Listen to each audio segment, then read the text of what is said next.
పూర్తి వివరాలకు చదవండి రేపటి అక్షర శిల్పం దినపత్రికలో.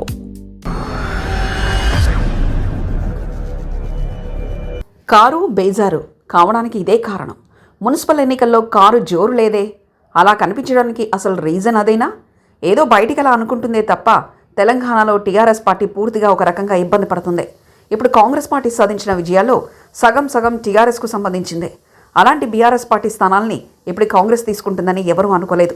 అయితే ఇప్పుడున్న పరిస్థితుల్లో టీఆర్ఎస్ పార్టీ ఖచ్చితంగా కొన్ని స్థానాల్ని గెలవచ్చు. కానీ ఆ ప్రయత్నాన్ని కూడా ఆ పార్టీ నేతలు ఖచ్చితంగా చేయలేదని చెప్పాలి. ముఖ్యంగా బీఆర్ఎస్ గెలుస్తుందనుకున్న స్థానాల్లో కూడా ఖచ్చితంగా పోటీనివ్వలేకపోయింది.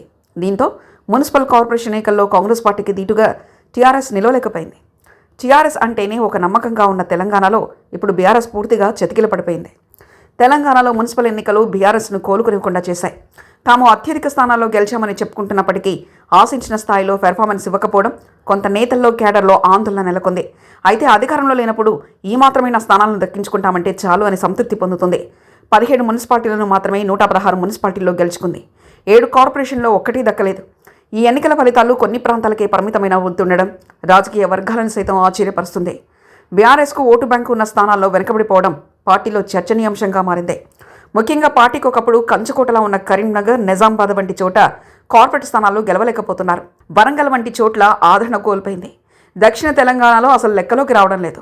ఉత్తర తెలంగాణలోని ఉమ్మడి ఆదిలాబాద్, నిజామాబాద్, కరీంనగర్ జిల్లాలో బీఆర్ఎస్ పునాదులు కూడా కదిలిపోయాయి. ఒకప్పుడు ఈ ప్రాంతాలు పార్టీకి వెన్నెముకగా ఉండేవి.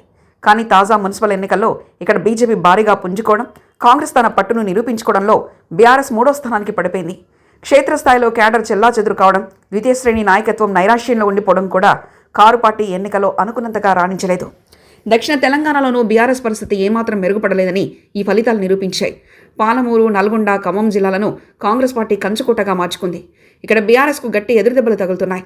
ఖమ్మంలో కనీసం ప్రధాన ప్రతిపక్షంగా కూడా నిలవలేకపోవడం దక్షిణ తెలంగాణలో పార్టీ పునర్జీవం ఇంకా సాధ్యమేనా అన్న అనుమానాలు కలిగిస్తుంది. తెలంగాణ ఉద్యమానికి పురీటిగడ్డ అయిన ఉమ్మడి వరంగల్ జిల్లాలో బీఆర్ఎస్ కేవలం ఒక మున్సిపాలిటీకే పరిమితం కావడం ఆ పార్టీ దుస్థితికి అద్దం పడుతుంది. బీఆర్ఎస్ కేవలం ఉమ్మడి మెదక్ జిల్లా, హైదరాబాద్ శివారు ప్రాంతాలకే పరిమితమవుతుంది.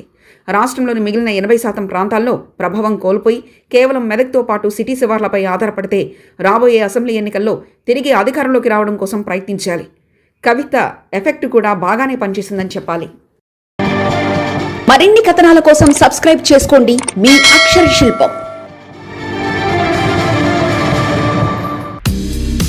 పూర్తి వివరాలకు చదవండి రేపటి అక్షర శిల్పం దినపత్రికలో.